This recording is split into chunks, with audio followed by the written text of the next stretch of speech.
You provide the fire, and I'll provide the sacrifice. You provide the Spirit, and I will open up inside. Fill me up, God.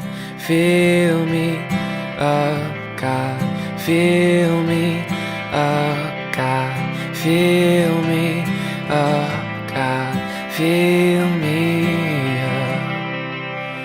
You provide the fire, and I'll provide the sacrifice. You provide the Spirit.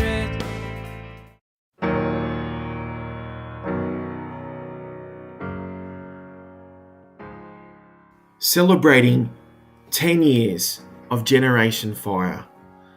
Well, 10 years ago was 2006. What a year of significant change and shift. After being involved with a youth prayer movement that pioneered things for the whole South Pacific region from 1998 to 2006 called Youth Arise, had finally come to a close. We had entered into a time of transition. It was April of 2006 where we had all gathered in this room in Western Sydney, and we thought a whole journey had come to an end. But it was in that meeting where God gave a vision to one of the team members of a blue light in a cockpit. And it was a sense that the journey has not finished. Though Youth Arise had come to an end, but the journey God had is certainly not. So we continue to meet and pray and to listen to what God wanted to say.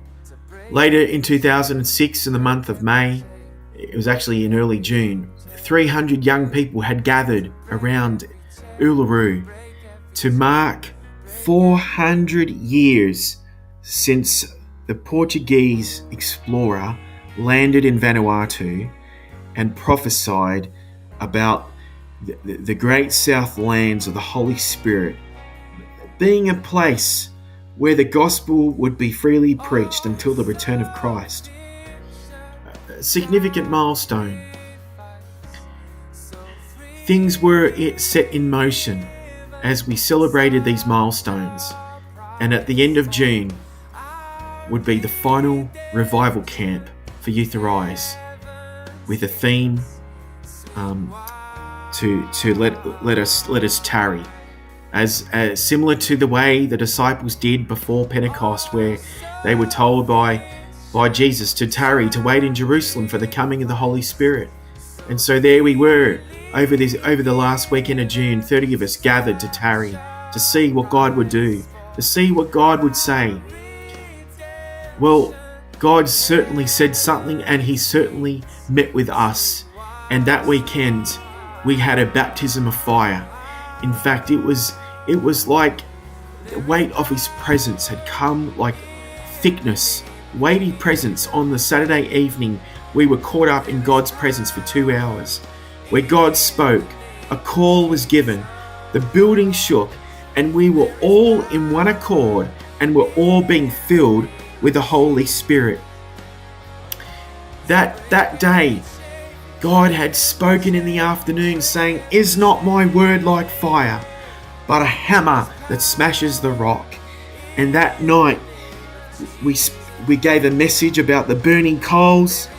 And that night, the vision that God gave was of an army in battle formation, and with those army hats with the emu's feather. And when you looked at their faces, the faces were consumed in fire. God spoke that night, and he said, "Call forth a generation that would carry my fire and my presence." And that night, a call was given, and the whole building shook. It was an incredible night. And none of us realized what God had done. This was beyond any one person. This was really about him. And what he was doing was for the nation. and for the region. Later in 2006, we had the official launch of Generation Fire. That was a name that God gave after some months of waiting upon him. That was a name that he impressed to us as a team. And he said that he wanted to brand us for his very own. With his name, he would brand us a generation that would carry his presence and spread his fire. A generation of fire. In 2008, between 2006 and 2008, so much had occurred where we began to meet regularly. We began to call people together. We would meet with leaders and pastors, and we had our first gathering called Connect Australia with over 30 people had come together from different parts of Australia. And then in 2007, we started to have boot camps. We had a citywide prayer event in Western Sydney with over 400 young people. In 2008, we hosted our first international gathering, which saw 120 people gather from 5 continents. And we had our first Global Connect, where we met in the Blue Mountains Council chambers. That was a highlight, to see the way God was at work, bringing together so many people from so many different backgrounds, and we were all in one accord. Following the international gathering called the Father's Lounge Room, a team was commissioned to go to the World Youth Day to an event called Receive the Power Live. This was led by the Charismatic Catholic Church, where over 70,000 people were in attendance, and the theme was Acts 1 verse 8. We had a team of 12 people that had VIP passes. The rest of the team had gathered from the high ground where they began to pray strategically. And the VIP team were right behind all the politicians, and we began to release the fire as they worshipped Jesus, singing the song, Fire Fall Down. That day, many encountered and were filled with the Holy Spirit. Between 2007 and 2009, there were many monthly regular prayer furnaces. We had also done 10 days of 24/7 prayer. We'd done citywide events. We'd also had sent teams to Indonesia, to the Solomon Islands, and in 2009, our very first team to Bangladesh. And that was a highlight yet again, where we had ministered to over hundreds of people over that week. And travelled several hours between different cities. And we saw the launch of Generation Fire in Bangladesh in 2009, which just absolutely exploded. In 2010, Generation Fire spread to several other nations, and we held other citywide events with Indonesian pastors. We had gatherings in Canberra, which saw people come together from around the nation. Again, we had more teams go to the Solomon Islands in Indonesia. In 2011, we received a team from the Solomon Islands, Finland and New Zealand, and we did a tour from the Brisbane all the way down to Canberra, visiting many different churches. And there was 11 in the team, and it was an incredible sense of unity in the team, watching how we all ministered together, we all connected together, flowed together, we honoured one another, and in every meeting we saw God move. In 2012, Generation Fire had expanded further across Bangladesh and South Asia, where we had our first South Asia gathering, and we had our first team go into Nepal, a joint team between Bangladesh and Australia. In 2012, we also had sent a team to participate in the World Prayer Assembly in Jakarta, where over 15,000 had participated. We also hosted a national gathering in Mount Tamborine. It was following that gathering, the team had actually departed for Bangladesh. In 2013 was again another huge year, where in 2013 we launched the Fire Hub in the Blue Mountains, and the whole direction of Generation Fire began to change. In 2013, we held our first mobile ministry school. And by the beginning of 2014, we received our first team to the Fire Hub from Elcho Island. This began a beautiful relationship which has seen God move in so many different ways. In 2014 was also the largest gathering that Generation Fire has held, called Messengers of Fire, where over 135 people had attended and were commissioned to be Messengers of Fire. And 4 teams were sent out to go and spread the fire of God across Tasmania and also into regional Victoria. Those 3 days of Messengers of Fire will be remembered for a long time, as God had moved so sovereignly and opened many doors since then. In 2015, Generation Fire launched the vision for Fire Hubs and sent teams again to Nepal, to Bangladesh and to New Zealand. After coming back from Nepal, we had also hosted a 30-hour weekend of prophetic worship and intercession in partnership with youth and young adults from the Moreton Bay region in Queensland. We also helped facilitate a 70-hour prayer furnace at YWAM as a part of their GoFest conference.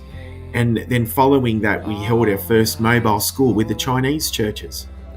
Toward the end of 2015, we had a strategic summit to follow up the Messengers of Fire gathering. And it was at that summit that the trip to Elcho Island was announced for 2016, and also a decision was made that Fire Hubs would be the new direction for Generation Fire as a movement. 2016 has been a year of growth and acceleration and multiplication. We are also ready to step up with maturity and spiritual growth. With the Fire Hub in the Blue Mountains has been growing, and also with the launch of Fire Hubs in Taree and also other areas, and also the Philippines. We began to host our first mini conference on Fire Hubs in the month of May, which saw 90 people gather from different regions. We have seen God at work. His presence has been in every meeting. Thousands of lives have been touched by the Holy Spirit. We have seen many come to Christ and many baptized in the Holy Spirit. As we look ahead, we seek your support to see this generation arise and to see a generation called to carry and spread the fire of God. We would love you to work with us as we see this dream come into being. God bless.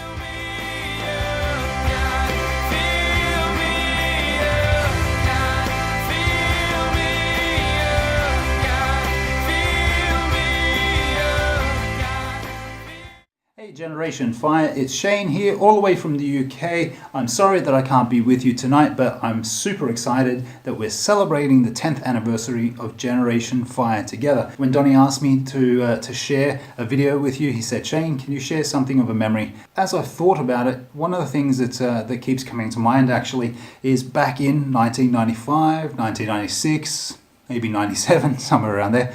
Donnie and I used to chat a lot about many things, as you do when you're Christians and you're full of zeal for the Lord. And one of the things that kept coming up was talk of a coming spiritual firestorm. Now, if you know Donnie, then that kind of language is very familiar to you. And the fact of the matter is, I think that spiritual firestorm is here. It is here, and it is now. While that is true, I'm convinced that the best is yet to come for Generation Fire. Why is that? God's kingdom is yet to come. We're seeing His kingdom come, but it hasn't come in its fullness yet. And so Generation Fire is an integral part of playing a role in seeing His kingdom come. And not only that, His will is still to be done on earth as it is in heaven, perfectly. And so it's very exciting to think about what God's going to do in the next season with Generation Fire. And so thanks for the work that you do, really. Donnie and the team, all of you that are involved in the leadership capacity, thank you for the work that you do, continuing to call the church to prayer and really just to seek the heart of the Lord for a whole bunch of things. especially for our nation and increasingly for the nations of the world. So it's the 10th anniversary. Congratulations, celebrations, salutations, all that good stuff. I've no doubt that we'll continue to be in connection and in collaboration in the years to come. Bless you, and we'll talk soon. Bye.